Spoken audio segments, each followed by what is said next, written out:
paper flames? That's as silly as the idea of a knife going through a bathroom stall partition cleanly and accurately enough to kill a dude. It's as silly as not demasking or choking out Ghostface when you're climbing over his unconscious body. It's as silly as that film class discussion that's just an excuse. This might work, I don't know. We'll see. I'll play some solo games.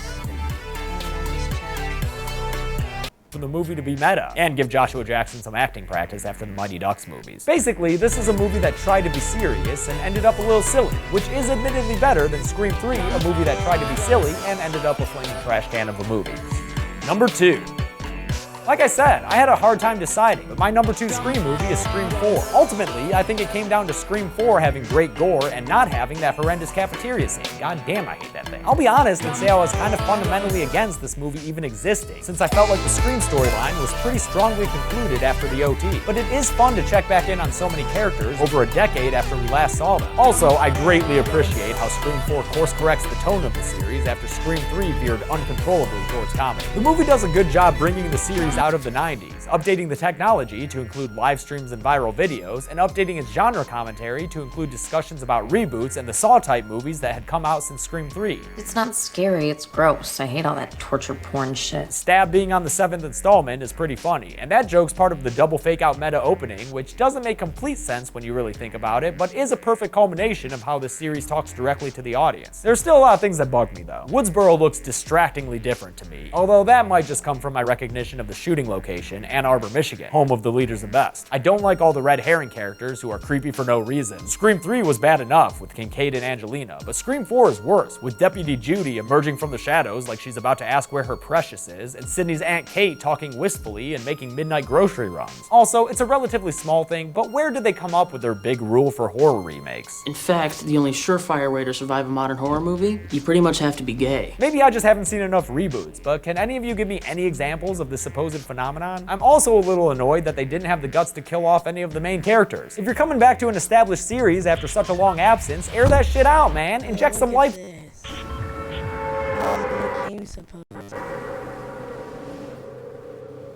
What is this? Oh my, are you seeing this, guys? You seeing this?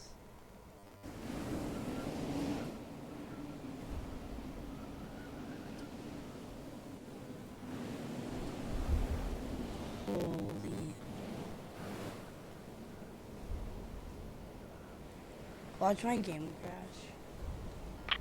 What is this?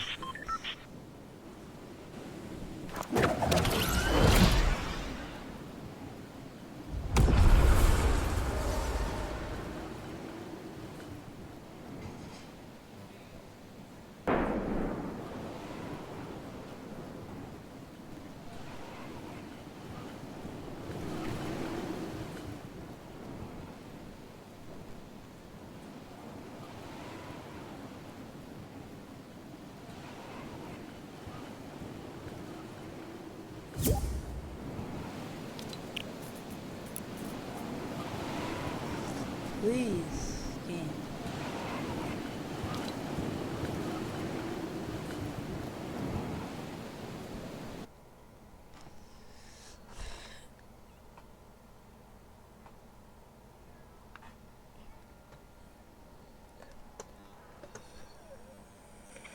With a death, really Force Awakens it. Instead, all 3 OG Scream stars survive, even though Courtney Cox is sidelined for almost the entire 3rd act. At least the Ghostface reveals make sense, as obnoxious as the characters are. Both Charlie's trademark entitled nice guy and Jill's fame-seeking reality TV sociopath are believable murderers for a horror movie in the 2010s. And near the end of the movie is Jill's self-inflicted harm sequence, one of my favorite things in the entire franchise. That's some good stuff. Finally, Scream 4 has Hayden Panettiere, the MVP of the new cast. So much great.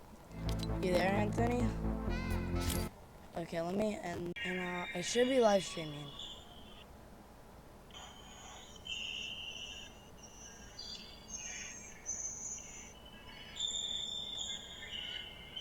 Okay. Am I good?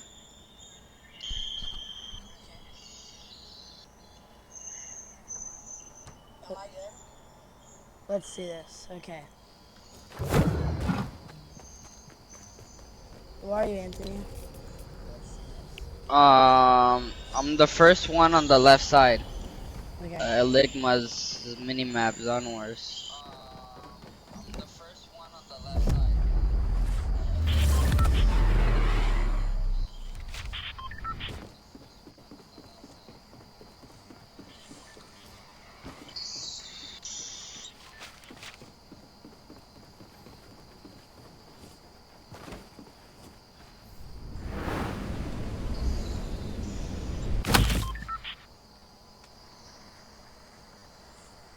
Promise you I'll change your mind. Just let me freak you. She's right here.